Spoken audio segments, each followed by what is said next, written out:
અને અધાતુઓ. પ્રસ્તાવના. ધોરણ 9માં આપણે જુદા જુદા તત્વો વિશે શીખી ગયા છીએ. આપણે જોયું છે કે તત્વો તેમના ગુણધર્મોના આધારે ધાતુઓ અથવા અધાતુઓ સ્વરૂપે વર્ગીકૃત કરી શકાય છે. આપણા દૈનિક જીવનમાં ધાતુઓ અને અધાતુઓના ઉપયોગો વિશે વિચારીએ. તત્વોને ધાતુઓ અથવા અધાતુઓમાં વર્ગીકૃત કરતી વખતે આપણે કયા કયા ગુણધર્મોનો વિચાર કરીએ છીએ? આ ગુણધર્મો આ તત્વોની ઉપયોગિતા સાથે કેવી રીતે સંકળાયેલા છે? ચાલો આપણે ધાતુ અને અધાતુ તત્વોના કેટલાક ગુણધર્મોને વિગતવાર જોઈએ. પદાર્થોના વર્ગીકરણ માટેનો સૌથી સરળ માર્ગ તેમના ભૌતિક ગુણધર્મોની સરખામણી છે. ચાલો આપણે ધાતુઓના ગુણધર્મોના અભ્યાસ માટે કેટલીક પ્રવૃત્તિઓ કરીએ. આ પ્રવૃત્તિઓ માટે આપણે ધાતુઓના નમૂના એકત્ર કરીએ. લોખંડ, તાંબુ, એલ્યુમિનિયમ, મેગ્નેશિયમ, સોડિયમ, સીસુ, ઝિંક અને કોઈ પણ અન્ય ધાતુ કે જે સરળતાથી પ્રાપ્ય હોય તેને એકઠી કરીએ. પ્રવૃત્તિ. ધાતુઓની સપાટીના દેખાવની ચકાસણી કરીએ. લોખંડ, તાંબુ, એલ્યુમિનિયમ અને મેગ્નેશિયમના નમૂના લો. દરેક નમૂનાના દેખાવની નોંધ કરો. દરેક નમૂનાને કાચ પેપર વડે ઘસીને દરેક નમૂનાની સપાટી સાફ કરો અને ફરીથી તેમના દેખાવની નોંધ કરો.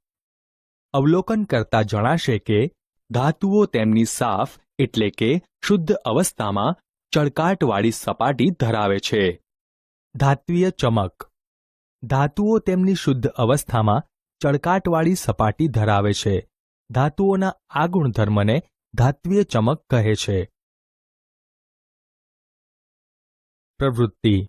ધાતુઓની સખ્તાઈની ચકાસણી કરીએ. લોખંડ, તાંબુ, એલ્યુમિનિયમ અને મેગ્નેશિયમના નાના ટુકડા લો. ધારદાર છરી વડે આ ધાતુઓને કાપવાનો પ્રયત્ન કરો. અવલોકનોની નોંધ કરો. લોખંડ, તાંબુ, એલ્યુમિનિયમ અને મેગ્નેશિયમના નાના ટુકડાને છરી વડે કાપી શકાતા નથી. હવે ચીપિયા વડે સોડિયમના ટુકડાને પકડી કેરોસીનમાંથી બહાર કાઢો. ચેતવણી. સોડિયમ અતિ સક્રિય ધાતુ હોવાથી સોડિયમ ધાતુ સાથે હંમેશા સાવચેતીપૂર્વક કામ કરવું. તેને ગાળણ પત્રની ઘડી વચ્ચે દબાવીને તેને સૂકવો. આ સૂકાયેલા ટુકડાને વોચ ગ્લાસ પર મૂકો અને છરી વડે તેને કાપવાનો પ્રયત્ન કરો. તમે શું અવલોકન કરો છો? સોડિયમ ધાતુના ટુકડાને છરી વડે કાપી શકાય છે. આમ સામાન્ય રીતે ધાતુઓ સખત હોય છે. દરેક ધાતુ પ્રમાણે સખ્તાઈ અલગ અલગ હોય છે. પ્રવૃત્તિ. ધાતુઓના ટીપા ઉપણાના ગુણનો અભ્યાસ કરીએ. લોખંડ, સીસુ, ઝિંક અને તાંબાના ટુકડા લો. લોખંડના એક ટુકડા પર કોઈ પણ એક ધાતુ મૂકો અને હથોડી વડે 4 કે 5 વખત તેની પર પ્રહાર કરો. તમે શું અવલોકન કરો છો? ધાતુના ટુકડાને હથોડી વડે પ્રહાર કરતા ધાતુનો ટુકડો ટીપાઈને પાતળા પતરા જેવું બને છે. અન્ય ધાતુઓ સાથે તેનું પુનરાવર્તન કરો. આ ધાતુઓના આકારમાં થતો ફેરફાર નોંધો. અહીં આપણે જોઈ શકીએ છીએ કે કેટલીક ધાતુઓને ટીપીને પાતળા પતરા બનાવી શકાય છે. ધાતુઓના આ ગુણધર્મને ટીપાઉપણું કહે છે. શું આપણે જાણીએ છીએ કે સોનું અને ચાંદી સૌથી વધુ ટીપી શકાય એવી ધાતુઓ છે? પ્રવૃત્તિ. ધાતુઓના તણાવપણાના ગુણધર્મનો અભ્યાસ કરીએ. રોજિંદા જીવનમાં જે ધાતુઓના તાર જોયા હોય તેવી ધાતુઓની યાદી બનાવો. લોખંડ, તાંબુ, એલ્યુમિનિયમ, સીસુ વગેરે જેવી કેટલીક ધાતુઓને ધ્યાનમાં લો.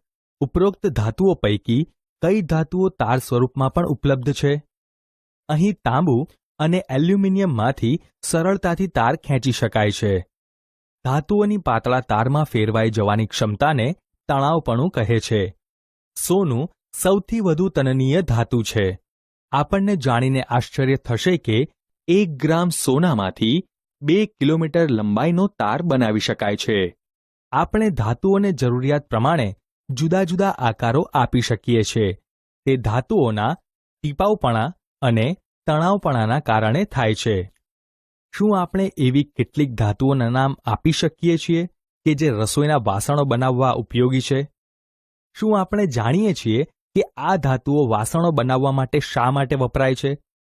આ પ્રશ્નોના ઉત્તર જાણવા માટે આપણે એક પ્રવૃત્તિ કરીએ. પ્રવૃત્તિ: ધાતુઓ ઉષ્માના સારા વાહકો છે તે સમજવા એક પ્રવૃત્તિ કરીએ. એલ્યુમિનિયમ અથવા તાંબાનો તાર લો. આ તારને દર્શાવ્યા પ્રમાણે સ્ટેન્ડના ક્લેમ્પ પર ગોઠવો. મીણની મદદથી તારના મુક્ત છેડા પર ટાંકણી લગાવો. જ્યાં તાર લગાવ્યો છે તે ક્લેમ્પની નજીકના સ્થાનને સ્પિરિટ લેમ્પ, મીણબત્તી અથવા બર્નર વડે ગરમ કરો. થોડા સમય પછી તમે શું અવલોકન કરો છો? અવલોકનની નોંધ કરો. શું ધાતુનો તાર પીગળે છે? સ્પિરિટ લેમ્પથી તારને ગરમ કરતા થોડા સમય પછી મીણથી લગાવેલી ટાંકણી નીચે પડે છે અને તાર ગરમ થાય છે. વધુ સમય સુધી ઊંચા તાપમાને તારને ગરમ કરતા તે પીગળી શકે છે. આ પ્રવૃત્તિ દર્શાવે છે કે ધાતુઓ ઉષ્માના સારા વાહકો છે અને ઊંચા ગલનબિંદુ ધરાવે છે. ઉષ્માના ઉત્તમ વાહકો સિલ્વર અને કોપર છે. સીસુ અને પારો સરખામણીમાં ઉષ્માના નિર્બળ વાહકો છે. પ્રવૃત્તિ: ધાતુઓ વિદ્યુતનું વહન કરે છે તે સમજવા એક પ્રવૃત્તિ કરીએ. વિદ્યુત કોષ, બલ્બ, સ્વિચને વાહક તાર વડે જોડી વિદ્યુત પરિપથની ગોઠવણી કરો. જેની ચકાસણી કરવાની છે તે ધાતુના ટુકડાને દર્શાવ્યા પ્રમાણે પરિપથમાં A અને B છેડા વચ્ચે ગોઠવો. શું બલ્બ પ્રકાશિત થાય છે? તેનું અવલોકન કરો. ધાતુના ટુકડાને પરિપથમાં A અને B છેડા વચ્ચે મૂકતા પરિપથ પૂર્ણ થવાથી વાહક તારમાંથી વિદ્યુત પ્રવાહ પસાર થાય છે. તેથી બલ્બ પ્રકાશિત થાય છે. આપણે ચોક્કસપણે જોયું છે કે જે તાર આપણા ઘરે વિદ્યુત પહોંચાડે છે તેની પર પોલિવિનાઇલ ક્લોરાઇડ એટલે કે PVC અથવા રબર જેવી સામગ્રીનું અસ્તર લગાવેલું હોય છે. વિદ્યુતના તારને શા માટે આ પ્રકારના પદાર્થો વડે પડ લગાવવામાં આવે છે? પોલિવિનાઇલ ક્લોરાઇડ અને રબર વિદ્યુતના અવાહક હોવાથી અકસ્માત નિવારવા માટે વિદ્યુતના તારની ફરતે પડ લગાવવામાં આવે છે. જ્યારે ધાતુઓને સખત સપાટી પર અફાળવામાં આવે ત્યારે શું થાય છે? શું તેઓ ધ્વનિ ઉત્પન્ન કરે છે? ધાતુઓને સખત સપાટી પર પછાડવામાં આવતા તે ધ્વનિ ઉત્પન્ન કરે છે, એટલે કે રણકાર પેદા કરે છે. જે ધાતુઓ સખત સપાટી પર અફાળવાથી ધ્વનિ ઉત્પન્ન કરે છે તેમને રણકારયુક્ત કહે છે. હવે આપણે કહી શકીશું કે શા માટે શાળાના ઘંટ ધાતુઓના બનેલા હોય છે. અધાતુઓ: અગાઉના ધોરણમાં આપણે શીખી ગયા કે ધાતુઓની તુલનામાં અધાતુઓ ઘણી ઓછી છે. Carbon, sulphur, iodine, oxygen, hydrogen વગેરે અધાતુઓના કેટલાક ઉદાહરણો છે. અધાતુઓ ઘન અથવા વાયુઓ છે. બ્રોમિન જે પ્રવાહી અધાતુ છે. શું અધાતુઓ પણ ધાતુઓ જેવા જ ભૌતિક ગુણધર્મો ધરાવે છે? ચાલો આપણે શોધી કાઢીએ. પ્રવૃત્તિ: અધાતુના ભૌતિક ગુણધર્મો સમજવા એક પ્રવૃત્તિ કરીએ. કાર્બન એટલે કે કોલસો અથવા ગ્રેફાઇટ, સલ્ફર અને આયોડીનના નમૂના એકત્ર કરો. અધાતુઓની સપાટી તપાસી તેની નોંધ અવલોકન કોષ્ટકમાં કરીએ. કોલસા, સલ્ફર અને આયોડીનની સખ્તાઈ ચકાસીને તેને છરી વડે કાપવાનો પ્રયત્ન કરીએ અને કોષ્ટકમાં અવલોકન નોંધીએ. અધાતુઓને હથોડી વડે ટીપી અને તેના અવલોકન નોંધીએ. કોલસા, સલ્ફર અને આયોડીનમાંથી તાર ખેંચવાનો પ્રયત્ન કરીએ. કોલસા, સલ્ફર અને આયોડીનની વાહકતા તપાસવાનો પ્રયત્ન કરીએ. કોલસા, સલ્ફર અને આયોડિનને સખત સપાટી પર પછાડી તેનું અવલોકન કરીએ. અવલોકન. કાર્બન, સલ્ફર અને આયોડિનની સપાટી ઝાંખી જોવા મળે છે. કોલસો, સલ્ફર અને આયોડિન નરમ અને બરડ પદાર્થ છે. કોલસો, સલ્ફર અને આયોડિનને હથોડી વડે ટીપતા તેના નાના ટુકડા અથવા ભૂક્કો થઈ જાય છે, પણ પતરા બનતા નથી. કોલસો, સલ્ફર અને આયોડિનમાંથી ખેંચીને તાર બનાવી શકાતા નથી. કોલસો, સલ્ફર અને આયોડિનમાંથી વિદ્યુત પ્રવાહ પસાર થતો નથી. કોલસો, સલ્ફર અને આયોડિનને સખત સપાટી પર પછાડતા અવાજ ઉત્પન્ન થતો નથી. આ અવલોકનોના આધારે વર્ગમાં ધાતુઓ અને અધાતુઓના સામાન્ય ભૌતિક ગુણધર્મોની ચર્ચા કરો. આ ચર્ચા ઉપરથી આપણે ચોક્કસપણે એ તારણ પર પહોંચીશું કે આપણે માત્ર તત્વોના ભૌતિક ગુણધર્મોના આધારે જ તેનું વર્ગીકરણ કરી શકીએ નહીં, કારણ કે તેમાં ઘણા અપવાદો છે જેના વિશે આપણે અભ્યાસ કરીએ. 1. પારા એટલે કે મર્ક્યુરી સિવાયની તમામ ધાતુઓ ઓરડાના તાપમાને ઘન સ્વરૂપમાં અસ્તિત્વ ધરાવે છે. આપણે એ પણ અવલોકન કર્યું છે કે ધાતુઓ ઊંચા ગલનબિંદુ ધરાવે છે, પરંતુ ગેલિયમ અને સીઝિયમ ઘણા નીચા ગલનબિંદુ ધરાવે છે. આ બે ધાતુઓને હથેળી પર રાખતા તે પીગળી જાય છે. 2. આયોડિન અધાતુ છે, પરંતુ તે ચમકદાર છે. 3. કાર્બન અધાતુ છે કે જે વિવિધ સ્વરૂપોમાં અસ્તિત્વ ધરાવે છે. દરેક સ્વરૂપને અપરરૂપ એટલે કે બહુરૂપ કહે છે. કાર્બનનું અપરરૂપ હીરો સૌથી સખત કુદરતી પદાર્થ તરીકે જાણીતો છે અને તે ખૂબ જ ઊંચું ગલનબિંદુ તેમજ ઉત્કલન બિંદુ ધરાવે છે. કાર્બનનું અન્ય અપરરૂપ ગ્રેફાઇટ વિદ્યુતનો સુવાહક છે. 4. આલ્કલી ધાતુઓ જેવી કે લિથિયમ, સોડિયમ, પોટેશિયમ એટલી બધી નરમ હોય છે કે તેને છરી વડે કાપી શકાય છે. તેઓ ઓછી ઘનતા અને નીચા ગલનબિંદુ ધરાવે છે. તત્વોને તેમના રાસાયણિક ગુણધર્મોના આધારે ધાતુઓ અને અધાતુઓમાં વધુ ચોક્કસપણે વર્ગીકૃત કરી શકાય છે તે સમજીએ. પ્રવૃત્તિ. ધાતુઓ અને અધાતુઓના રાસાયણિક ગુણધર્મો સમજવા એક પ્રવૃત્તિ કરીએ. મેગ્નેશિયમની પટ્ટી અને થોડો સલ્ફર પાવડર લો. મેગ્નેશિયમની પટ્ટીને સળગાવો. તેની રાખ એકત્ર કરી તેને પાણીમાં ઓગાળો. બનતા દ્રાવણને લાલ અને વાદળી એમ બંને લિટમસ વડે તપાસો. મેગ્નેશિયમને સળગાવતા ઉત્પન્ન થતી નીપજ એસિડિક છે કે બેઝિક? મેગ્નેશિયમને સળગાવતા બનતી રાખનું જલીય દ્રાવણ વાદળી લિટમસ પર કોઈ અસર કરતું નથી, જ્યારે લાલ લિટમસને વાદળી બનાવે છે. આમ મેગ્નેશિયમની રાખ બેઝિક છે.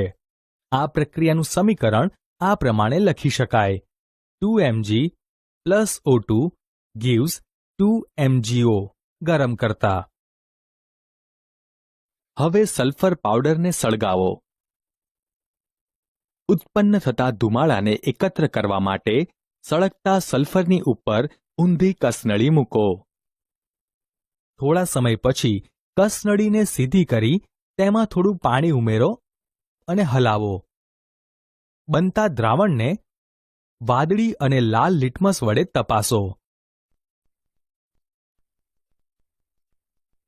સલ્ફરને સળગાવતા ઉત્પન્ન થતી નીપજ એસિડિક છે કે બેઝિક? અવલોકન કરતા જણાય છે, સલ્ફરના ધુમાડામાં પાણી ઉમેરી બનતા દ્રાવણમાં લાલ લિટમસ ડુબાડતા કોઈ અસર થતી નથી, જ્યારે વાદળી લિટમસ લાલ બને છે, જે સૂચવે છે કે આપેલું દ્રાવણ એસિડિક છે. આ પ્રક્રિયાનું સમીકરણ આ પ્રમાણે લખી શકાય: S + O2 gives SO2. ગરમ કરતા. મોટાભાગની અધાતુઓ પાણીમાં ઓગળે ત્યારે એસિડિક ઓક્સાઇડ ઉત્પન્ન કરે છે, જ્યારે બીજી તરફ મોટાભાગની ધાતુઓ બેઝિક ઓક્સાઇડ આપે છે. ધાતુના ઓક્સાઇડ વિશે આપણે વધુ અભ્યાસ કરીશું. માટે આપણે ધાતુઓના નમૂના એકત્ર કરીએ. એલ્યુમિનિયમ, કોપર, લોખંડ, લેડ, મેગ્નેશિયમ, ઝિંક અને સોડિયમ ધાતુના નમૂના એકત્ર કરીએ. ધાતુઓ હવામાં સળગે ત્યારે શું થાય છે? આપણે અગાઉ જોઈ ગયા કે મેગ્નેશિયમને હવામાં સળગાવતા તે જગારા મારતી સફેદ પ્રજ્વલિત જ્યોત સાથે સળગે છે. શું તમામ ધાતુઓ આ જ પ્રકારે વર્તે છે? ચાલો આપણે તેને પ્રવૃત્તિ દ્વારા તપાસીએ. પ્રવૃત્તિ. ધાતુઓની હવા સાથેની પ્રક્રિયા સમજવા એક પ્રવૃત્તિ કરીએ. ચેતવણી. અહીં દર્શાવેલ પ્રવૃત્તિ માટે શિક્ષકની મદદ જરૂરી છે. આંખોની સુરક્ષા માટે વિદ્યાર્થી ચશ્મા પહેરે તો વધારે સારું. એલ્યુમિનિયમ, કોપર, લોખંડ, ઝિંકના ટુકડા લો. સૌપ્રથમ એલ્યુમિનિયમના ટુકડાને ચીપિયા વડે બર્નરની જ્યોત પર સળગાવવાનો પ્રયાસ કરો. ત્યારબાદ વારાફરતી કોપર, લોખંડ અને ઝિંકના ટુકડાને ચીપિયા વડે બર્નરની જ્યોત પર સળગાવવાનો પ્રયાસ કરો. જો કોઈ નીપજ મળે તો તેને વોચ ગ્લાસમાં એકઠા કરો. નીપજો તેમજ ધાતુઓની સપાટીને ઠંડી પાડો.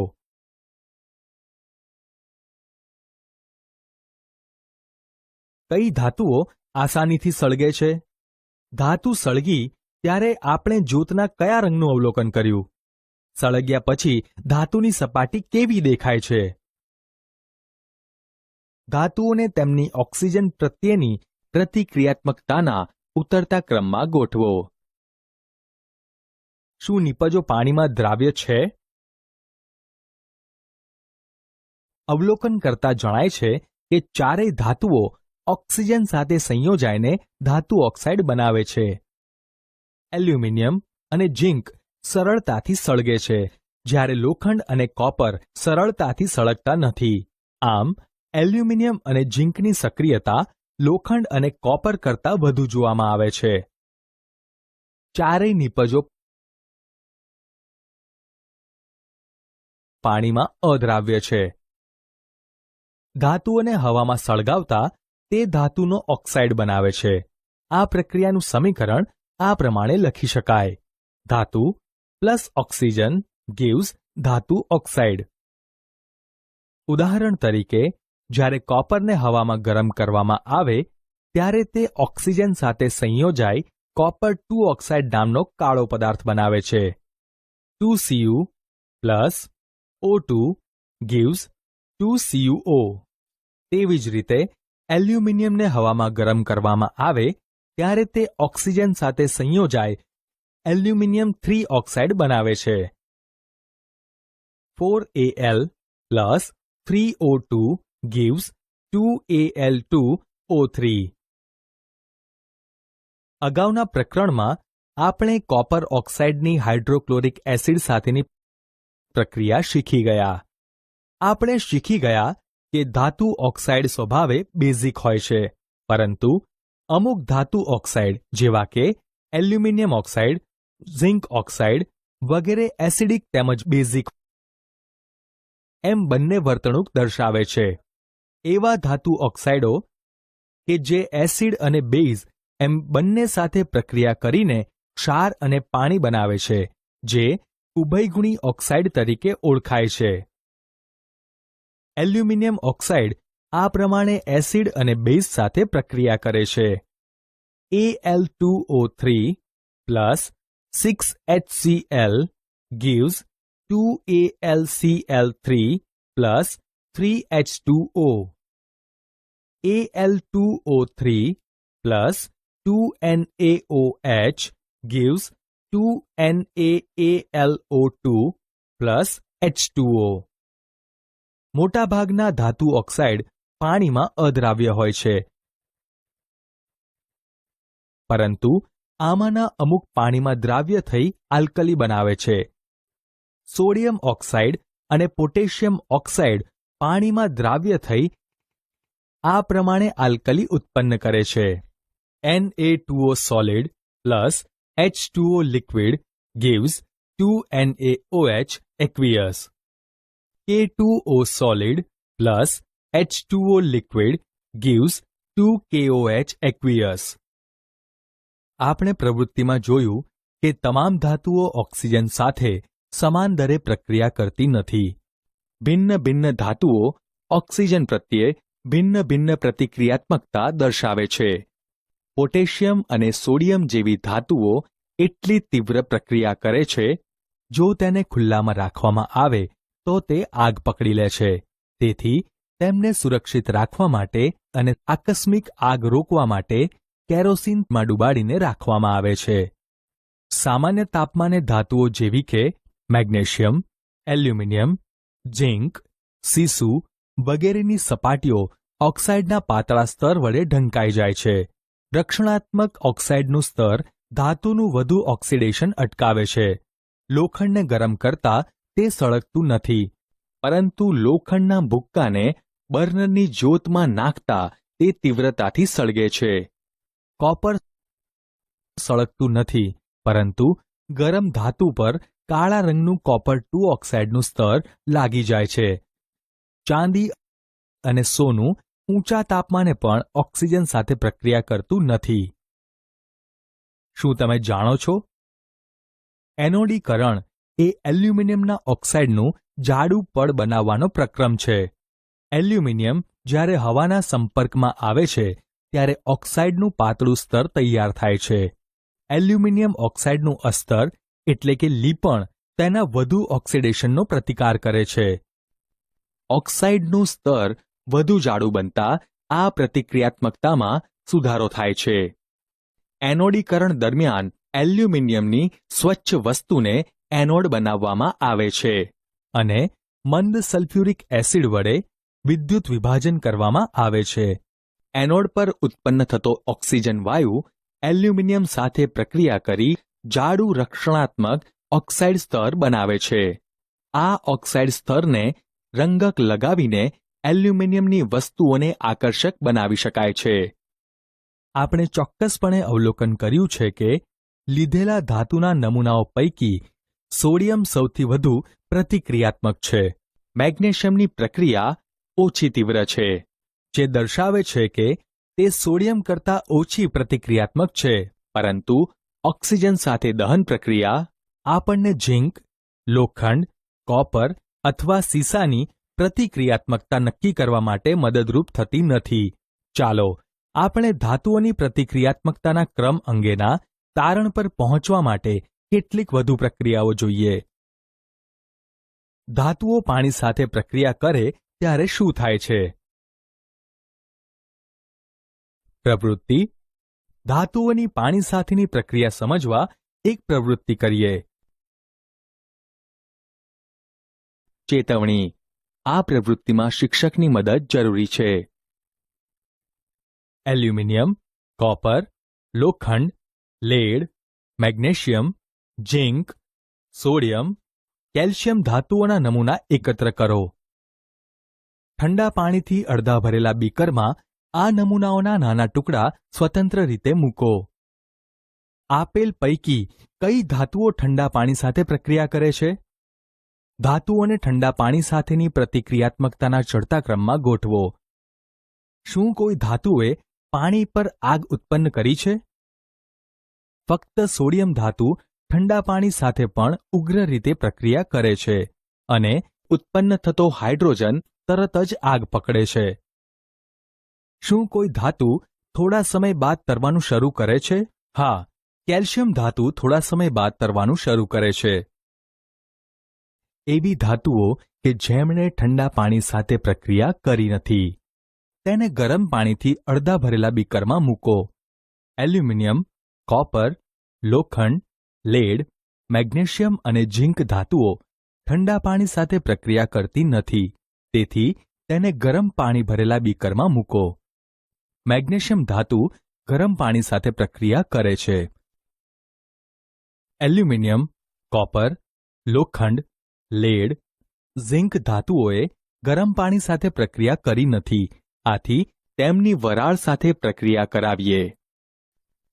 વરાળ સાથે પ્રક્રિયા કરાવવા ધાતુના નમૂનાને પાણીમાં બોળેલા ગ્લાસ વૂલ સાથે ગરમી સહન કરી શકે તેવી કાચની નળીમાં મૂકી તેને એક કાણાવાળા બૂચથી બંધ કરી તેને બર્નર વડે ગરમ કરો. નળીના બૂચમાંથી એક વિમોચન નળી પસાર કરી તેને પાણી ભરેલા બીજા બીકરમાં ઊંધી રાખેલી કસ નળીમાં દાખલ કરો અને અવલોકન કરો. અવલોકન કરતા જણાય છે કે એલ્યુમિનિયમ, લોખંડ અને ઝિંક જેવી ધાતુઓ પાણીની વરાળ સાથે પ્રક્રિયા કરે છે અને હાઇડ્રોજન વાયુ ઉત્પન્ન કરે છે. લેડ અને કોપર ધાતુઓએ વરાળ સાથે પણ પ્રક્રિયા કરી નથી. ધાતુઓને તેમની પાણી સાથેની પ્રતિક્રિયાત્મકતાના ઉતરતા ક્રમમાં આ મુજબ ગોઠવી શકાય: sodium greater than calcium, greater than magnesium, greater than aluminium, greater than zinc, greater than લોખંડ, greater than lead, greater than copper.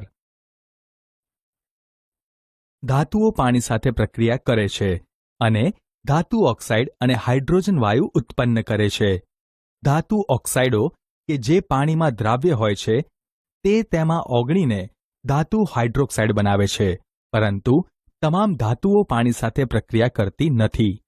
ધાતુની પાણી સાથેની પ્રક્રિયાનું સામાન્ય સમીકરણ આ પ્રમાણે લખી શકાય: ધાતુ પ્લસ પાણી gives ધાતુ ઓક્સાઇડ પ્લસ હાઇડ્રોજન વાયુ. M plus H2O gives MO plus H2. ધાતુ ઓક્સાઇડની પાણી સાથે પ્રક્રિયા થવાથી ધાતુના હાઇડ્રોક્સાઇડ બને છે.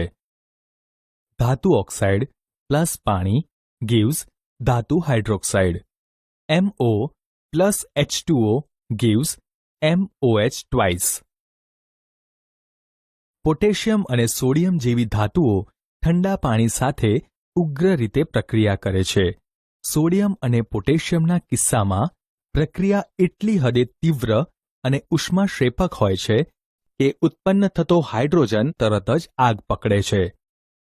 2K solid plus 2H2O liquid gives 2KOH aqueous plus H2 gas plus ઉષ્મા ઉર્જા. 2Na solid plus 2H2O liquid gives 2NaOH aqueous plus H2 gas plus ઉષ્મા ઉર્જા. કેલ્શિયમની પાણી સાથેની પ્રક્રિયા ઓછી તીવ્ર હોય છે. ઉત્પન્ન થતી ઉષ્મા હાઇડ્રોજન માટે આગ પકડવા માટે પૂરતી હોતી નથી. Ca solid plus 2H2O liquid gives CaOH twice aqueous plus H2 gas. અહીં ઉત્પન્ન થતા હાઇડ્રોજન વાયુના પરપોટા ધાતુની સપાટી પર ચિપકતા હોવાથી કેલ્શિયમ સપાટી પર તરી આવે છે. મેગ્નેશિયમ ઠંડા પાણી સાથે પ્રક્રિયા કરતું નથી. તે ગરમ પાણી સાથે પ્રક્રિયા કરીને મેગ્નેશિયમ હાઇડ્રોક્સાઇડ અને હાઇડ્રોજન બનાવે છે. Mg solid plus 2H2O liquid gives MgOH twice aqueous plus H2 gas. તેની સપાટી પર હાઇડ્રોજન વાયુના પરપોટા ચિપકવાથી તે પણ તરવાનું શરૂ કરે છે. એલ્યુમિનિયમ, લોખંડ અને ઝિંક જેવી ધાતુઓ ઠંડા કે ગરમ પાણી સાથે પ્રક્રિયા કરતી નથી, પરંતુ તેઓ વરાળ સાથે પ્રક્રિયા કરી ધાતુ ઓક્સાઇડ અને હાઇડ્રોજન બનાવે છે. 2Al solid plus 3H2O gas gives Al2O3 solid plus 3H2 gas. 3Fe solid plus 4H2O gas gives Fe3O4 solid plus 4H2 gas. Zn solid plus H2O gas gives ZnO solid plus H2 gas. સીસુ, copper, ચાંદી અને સોના જેવી ધાતુઓ પાણી સાથે સહેજ પણ પ્રક્રિયા કરતી નથી. ધાતુઓ એસિડ સાથે પ્રક્રિયા કરે ત્યારે શું થાય છે? આપણે શીખી ગયા છીએ કે ધાતુઓ એસિડ સાથે પ્રક્રિયા કરીને ક્ષાર અને હાઇડ્રોજન વાયુ આપે છે. આ પ્રક્રિયા સરળતાથી આ રીતે લખી શકાય: ધાતુ પ્લસ મંદ એસિડ gives ક્ષાર પ્લસ હાઇડ્રોજન. પરંતુ શું તમામ ધાતુઓ સમાન રીતે વર્તે છે? ચાલો આપણે શોધી કાઢીએ. પ્રવૃત્તિ. ધાતુઓની એસિડ સાથેની પ્રક્રિયા સમજવા એક પ્રવૃત્તિ કરીએ. સોડિયમ અને પોટેશિયમ સિવાયની ધાતુઓ જેવી કે મેગ્નેશિયમ, ઝિંક, એલ્યુમિનિયમ, કોપર અને લોખંડના નમૂના એકત્ર કરો. જો નમૂના નિસ્તેજ એટલે કે ઝાંખા લાગતા હોય તો તેને કાચ પેપર વડે ઘસીને શુદ્ધ કરો. ચેતવણી. સોડિયમ અને પોટેશિયમ ઠંડા પાણી સાથે પણ તીવ્ર રીતે પ્રક્રિયા કરે છે. તેથી આ પ્રક્રિયામાં સોડિયમ અને પોટેશિયમનો ઉપયોગ ન કરવો. આપેલ ધાતુઓના નમૂનાઓને મંદ હાઇડ્રોક્લોરિક એસિડ ધરાવતી કસનળીઓમાં અલગ અલગ રીતે મૂકો. થર્મોમીટરને કસનળીઓમાં એવી રીતે લટકાવો કે જેથી તેના ગોળા એટલે કે મર્ક્યુરીવાળા બલ્બ એસિડમાં ડૂબેલા રહે. ધ્યાનપૂર્વક પરપોટા ઉત્પન્ન થવાના દરનું અવલોકન કરો. કઈ ધાતુ મંદ હાઇડ્રોક્લોરિક એસિડ સાથે તીવ્રતાથી પ્રક્રિયા કરે છે? મેગ્નેશિયમ ધાતુ મંદ હાઇડ્રોક્લોરિક એસિડ સાથે તીવ્રતાથી પ્રક્રિયા કરે છે અને પરપોટા ઉત્પન્ન થવાનો દર પણ સૌથી વધારે છે. કઈ ધાતુ સાથે મહત્તમ તાપમાન નોંધ્યું છે? અહીં મેગ્નેશિયમની પ્રક્રિયા વધુ ઉષ્માક્ષેપક હોવાથી તાપમાનમાં નોંધનીય ફેરફાર થાય છે. ધાતુઓને મંદ એસિડ પ્રત્યેની પ્રતિક્રિયાત્મકતાના ઉતરતા ક્રમમાં ગોઠવતા સૌથી વધુ પ્રતિક્રિયાત્મકતા મેગ્નેશિયમની અને સૌથી ઓછી ક્રિયાશીલતા કોપર ધાતુની જોવા મળે છે. પ્રતિક્રિયાત્મકતાનો ઉતરતો ક્રમ આ મુજબ છે: Mg > Al > Zn > Fe. Magnesium, aluminium, zinc અને લોખંડની મંદ સલ્ફ્યુરિક એસિડ સાથેની પ્રક્રિયાઓના સમીકરણ આ મુજબ છે: Mg plus H2SO4 gives MgSO4 plus H2. 2Al plus 3H2SO4 gives Al2SO4 thrice plus 3H2. Zn plus H2SO4 gives ZnSO4 plus H2. Fe plus H2SO4 gives FeSO4 plus H2.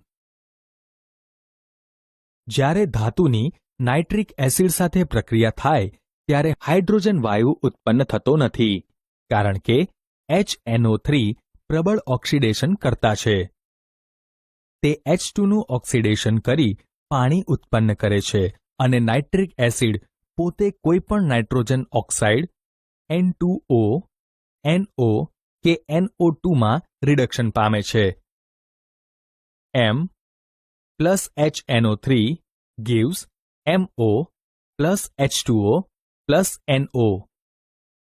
પરંતુ magnesium એટલે કે Mg અને manganese એટલે કે Mn ખૂબ જ મંદ HNO3 સાથે પ્રક્રિયા કરી H2 વાયુ ઉત્પન્ન કરે છે. Mg plus 2HNO3 gives MgNO3 twice plus H2.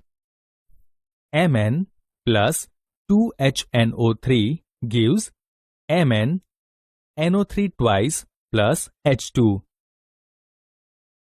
આપણે અગાઉની પ્રવૃત્તિમાં ચોક્કસપણે અવલોકન કર્યું છે કે મેગ્નેશિયમના કિસ્સામાં પરપોટા ઉત્પન્ન થવાનો દર સૌથી વધુ હતો. આ કિસ્સામાં પ્રક્રિયા પણ સૌથી વધુ ઉષ્માક્ષેપક હતી. પ્રતિક્રિયાત્મકતા Mg > Al > Zn > Fe ક્રમમાં ઘટે છે.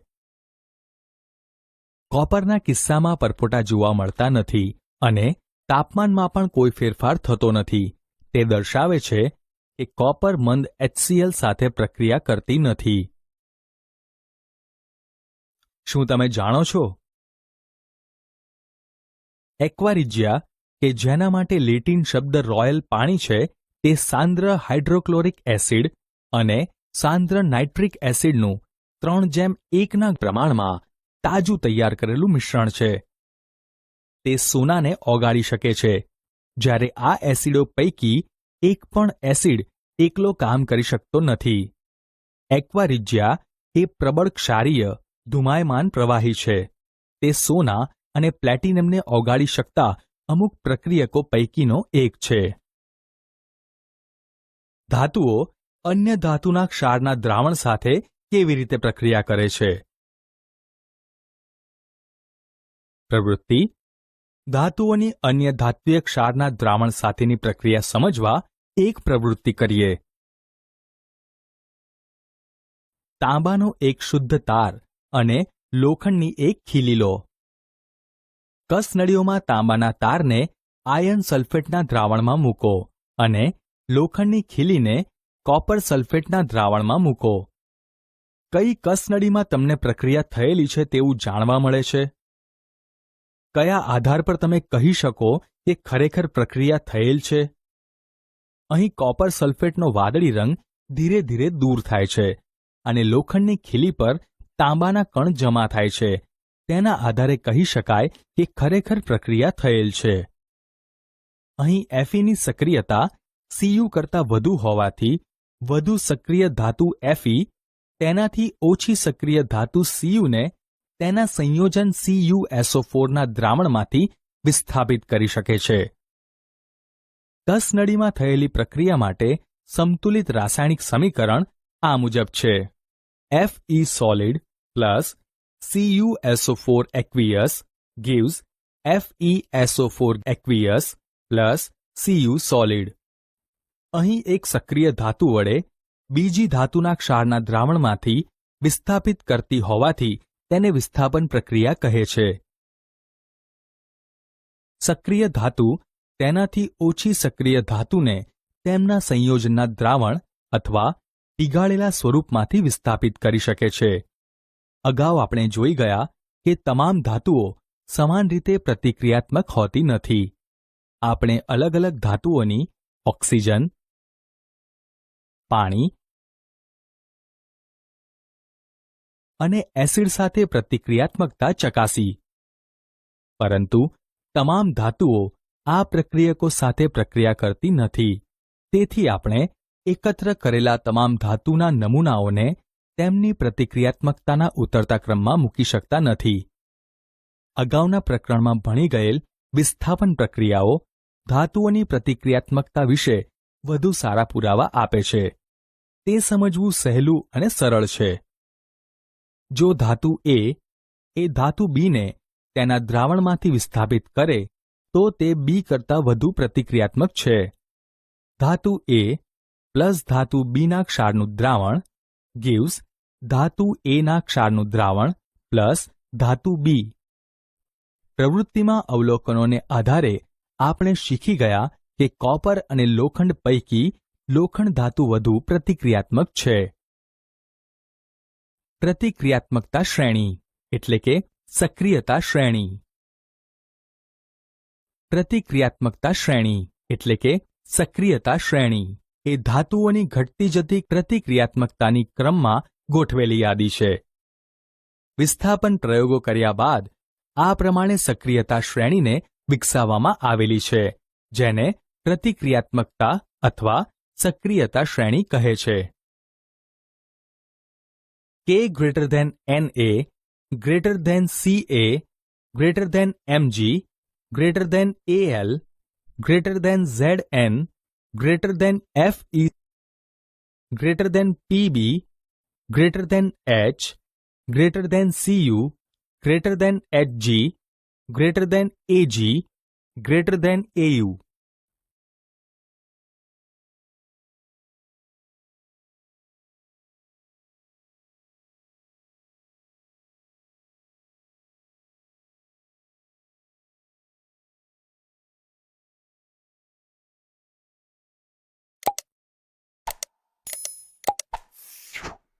આપણે અનેક પ્રક્રિયકો સાથે ધાતુઓની પ્રક્રિયાઓ નિહાળી.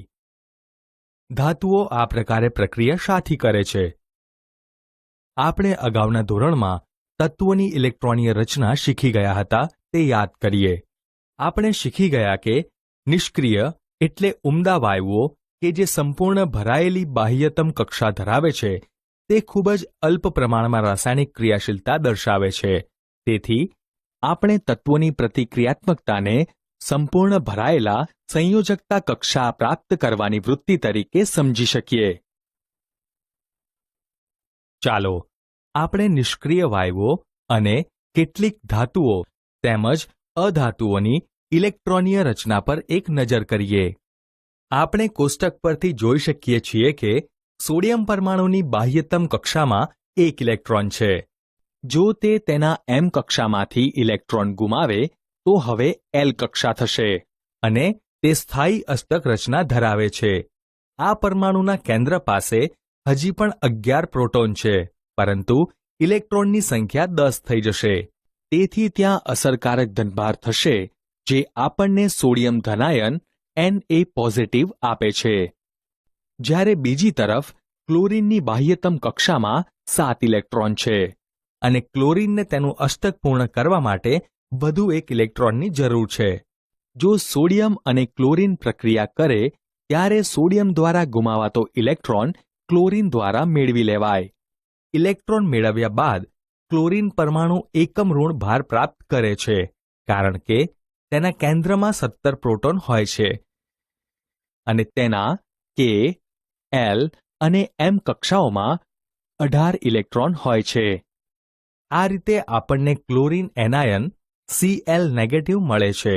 તેથી આ બંને તત્વો તેમની વચ્ચે આ પ્રમાણેનો આપલેનો સંબંધ ધરાવે છે.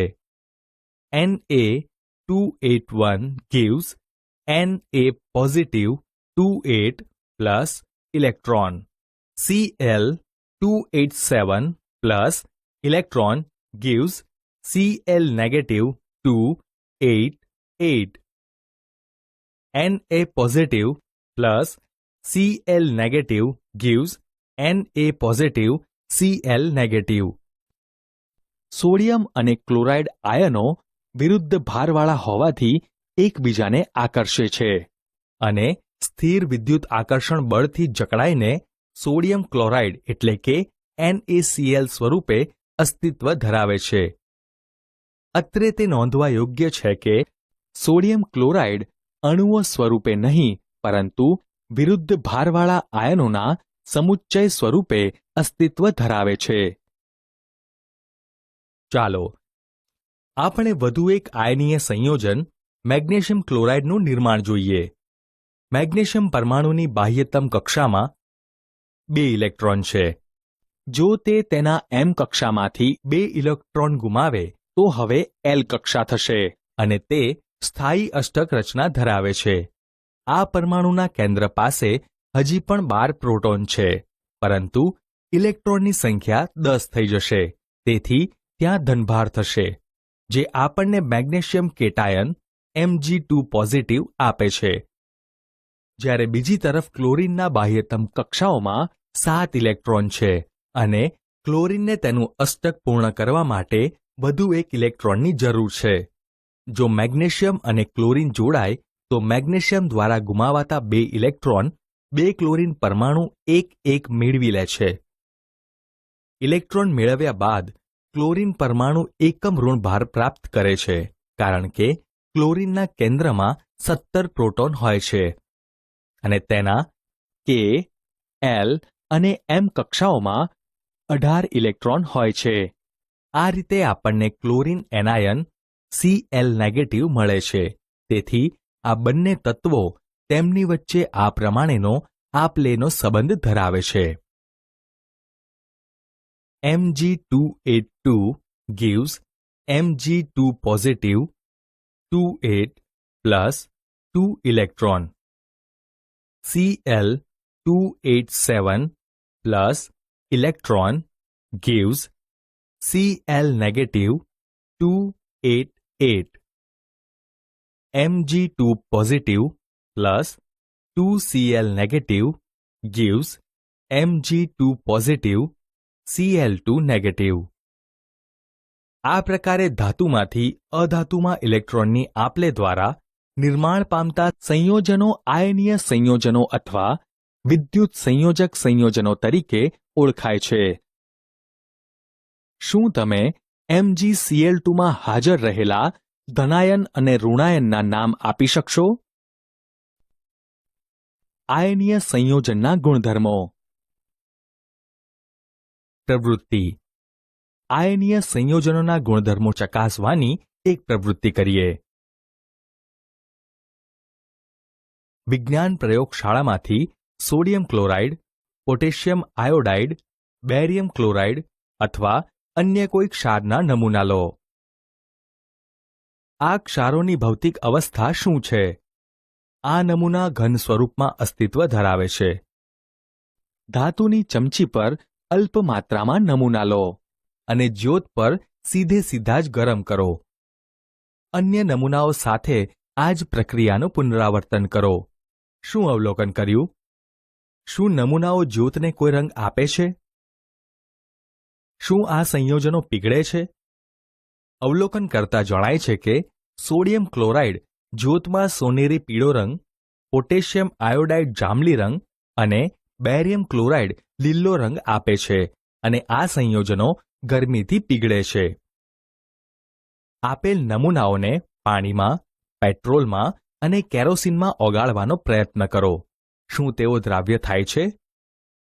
સોડિયમ ક્લોરાઇડ, પોટેશિયમ આયોડાઇડ અને બેરિયમ ક્લોરાઇડ પાણીમાં દ્રાવ્ય છે, જ્યારે પેટ્રોલ અને કેરોસીનમાં અદ્રાવ્ય રહે છે.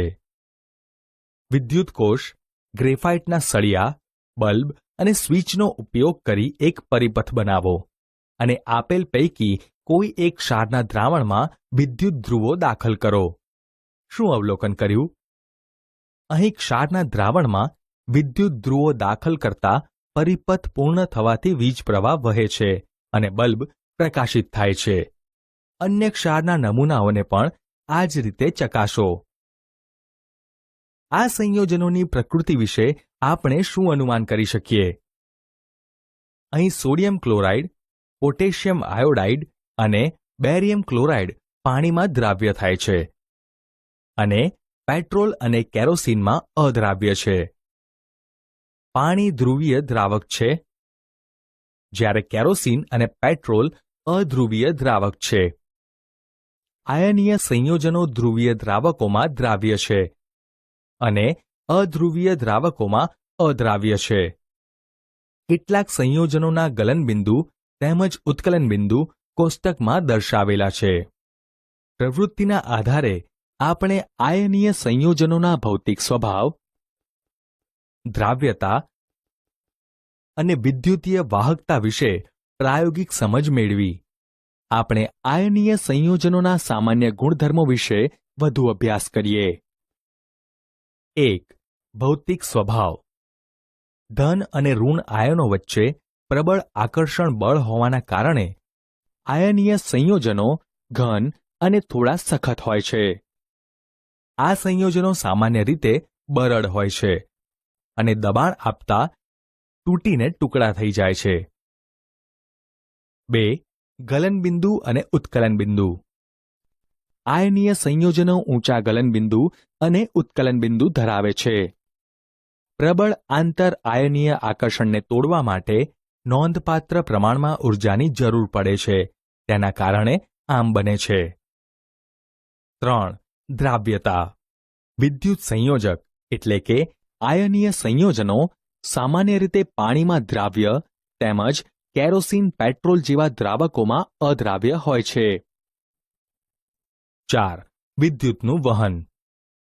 દ્રાવણમાંથી થતું વિદ્યુતનું વહન વીજભારિત કણોની ગતિશીલતાના કારણે થાય છે. પાણીમાં બનાવેલું આયનીય સંયોજનનું દ્રાવણ આયનો ધરાવે છે કે જે દ્રાવણમાંથી વિદ્યુત પ્રવાહ પસાર કરતા વિરુદ્ધ વિદ્યુત ધ્રુવો તરફ સ્થળાંતર કરે છે.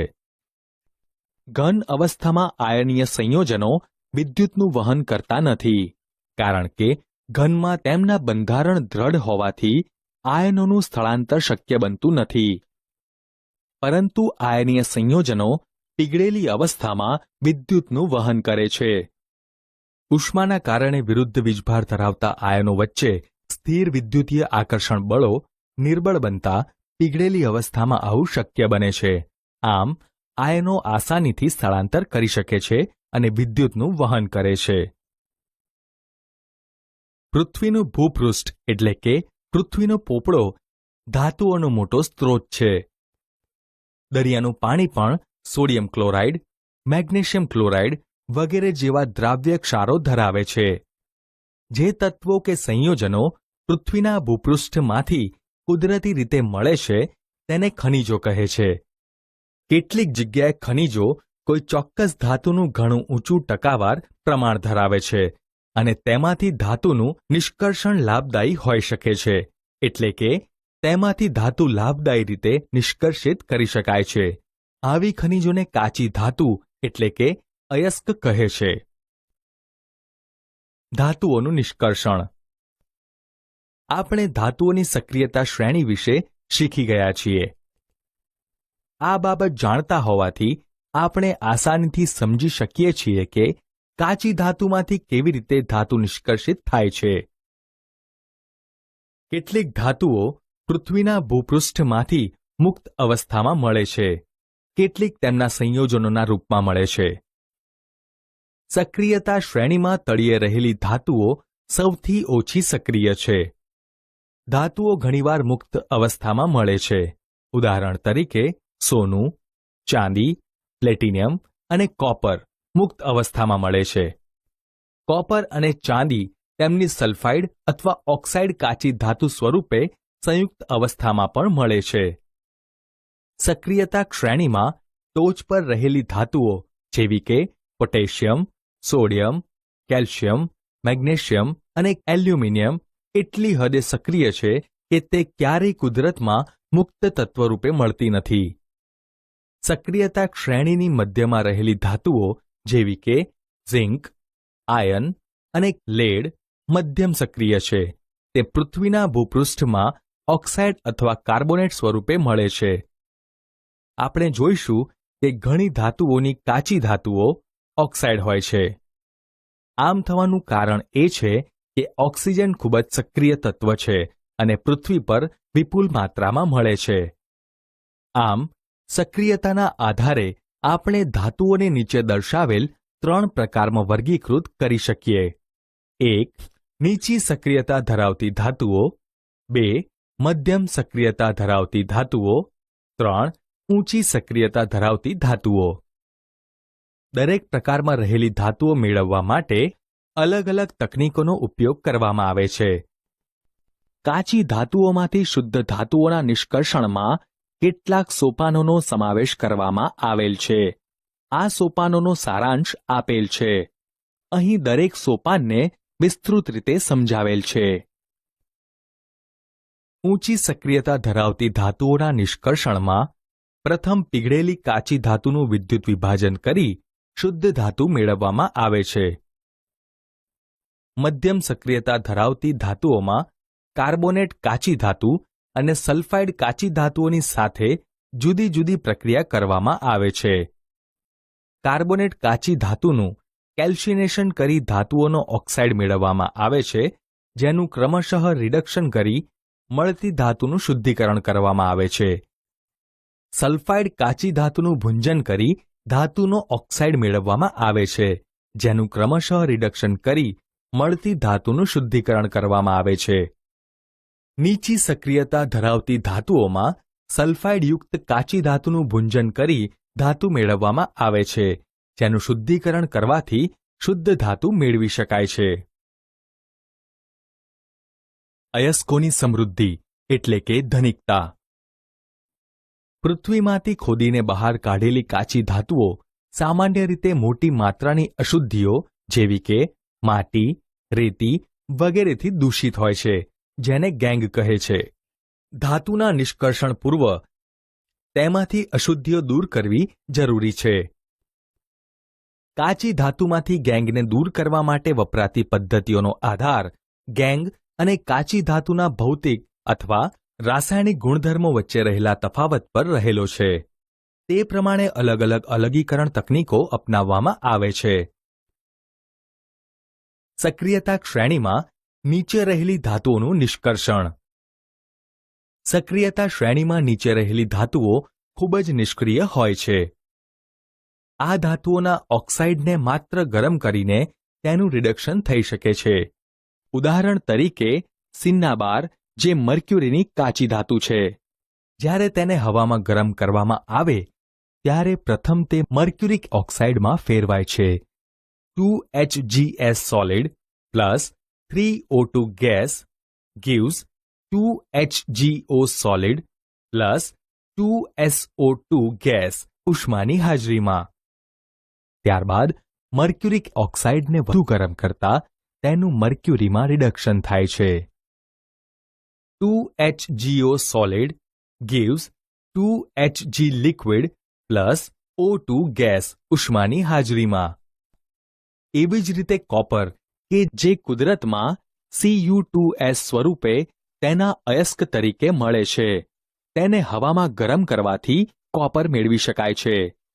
2Cu2S solid plus 3O2 gas gives 2Cu2O solid plus 2SO2 gas ઉષ્માની હાજરીમાં. 2Cu2O solid plus Cu2S solid gives 6Cu solid plus SO2 gas ઉષ્માની હાજરીમાં. સક્રિયતા શ્રેણીની મધ્યમાં રહેલી ધાતુઓનું નિષ્કર્ષણ. સક્રિયતા શ્રેણીની મધ્યમાં રહેલી ધાતુઓ જેવી કે લોખંડ, ઝિંક, સીસુ, કોપર વગેરે મધ્યમ સક્રિય હોય છે. તે સામાન્ય રીતે કુદરતમાં સલ્ફાઇડ અથવા કાર્બોનેટ સ્વરૂપે મળે છે. ધાતુને તેના સલ્ફાઇડ અથવા કાર્બોનેટમાંથી મેળવવા કરતાં તેના ઓક્સાઇડમાંથી મેળવવી વધુ સરળ હોય છે.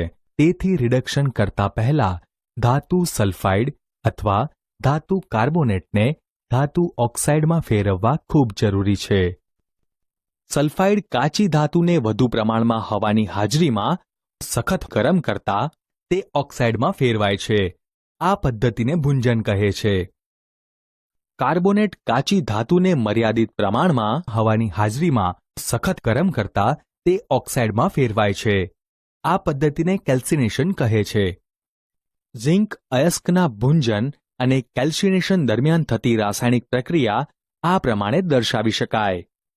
ભુંજન 2ZnS solid plus 3O2 gas gives 2ZnO solid plus 2SO2 gas ઉષ્માની હાજરીમાં. Calcination ZnCO3 solid gives ZnO solid plus CO2 gas ઉષ્માની હાજરીમાં. ત્યારબાદ ધાતુ ઓક્સાઇડનું યોગ્ય રિડક્શન કરતા જેવા કે કાર્બન વડે અનુરૂપ ધાતુમાં રિડક્શન કરવામાં આવે છે. ઉદાહરણ તરીકે ઝિંક ઓક્સાઇડને કાર્બન સાથે ગરમ કરવામાં આવે ત્યારે તે ધાત્વીય ઝિંકમાં રિડક્શન પામે છે.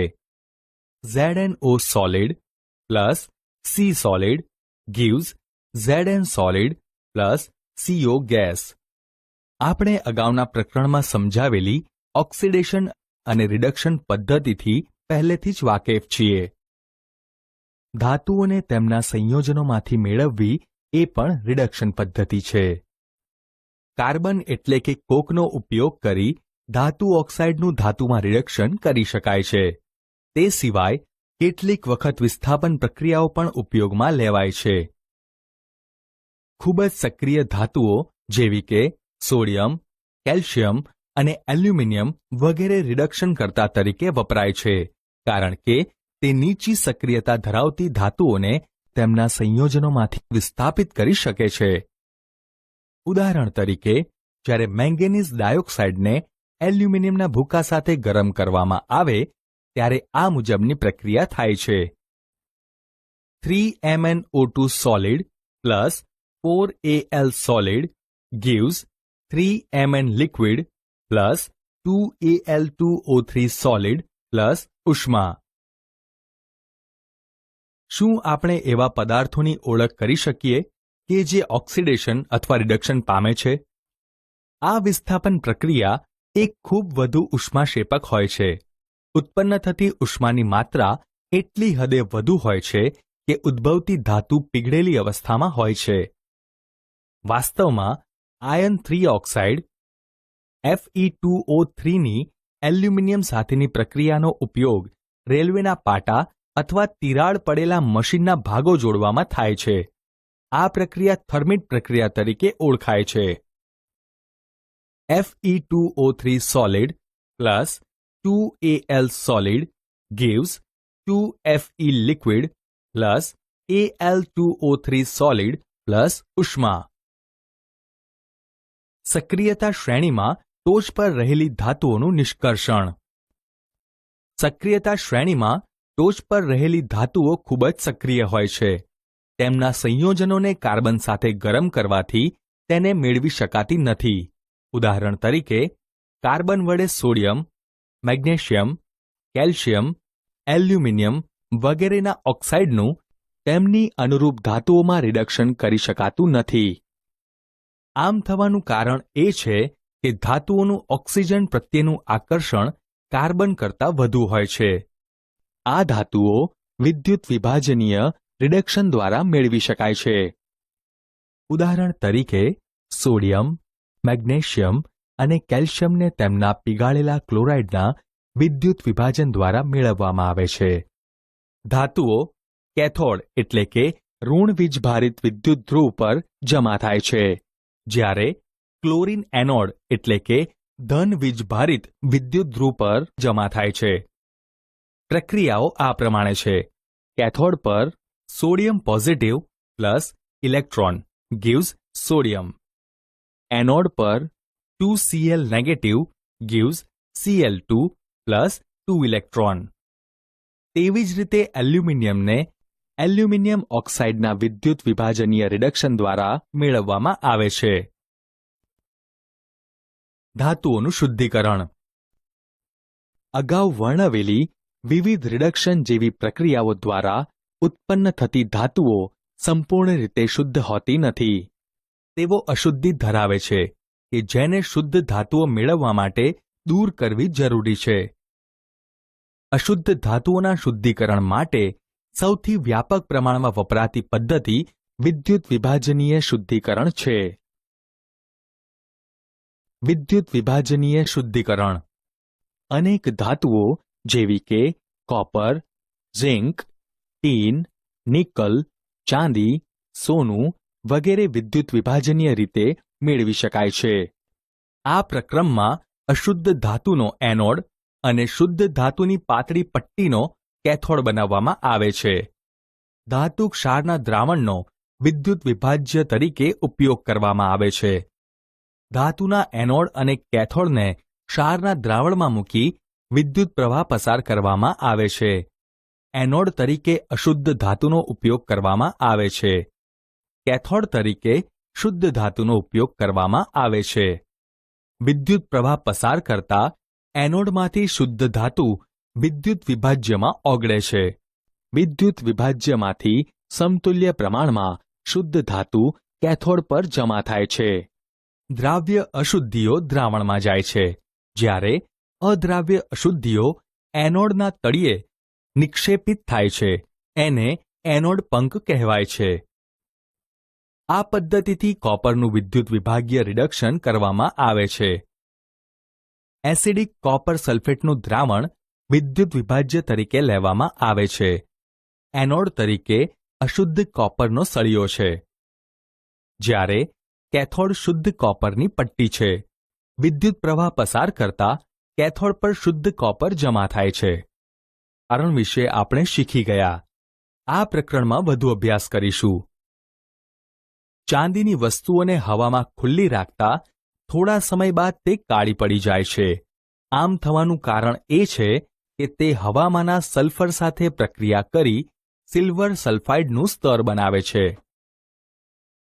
કોપર હવામાંના ભેજયુક્ત કાર્બન ડાયોક્સાઇડ સાથે પ્રક્રિયા કરે છે અને ધીરે ધીરે તેનો ચમકદાર કથ્થાઈ રંગ ગુમાવીને લીલું સ્તર પ્રાપ્ત કરે છે.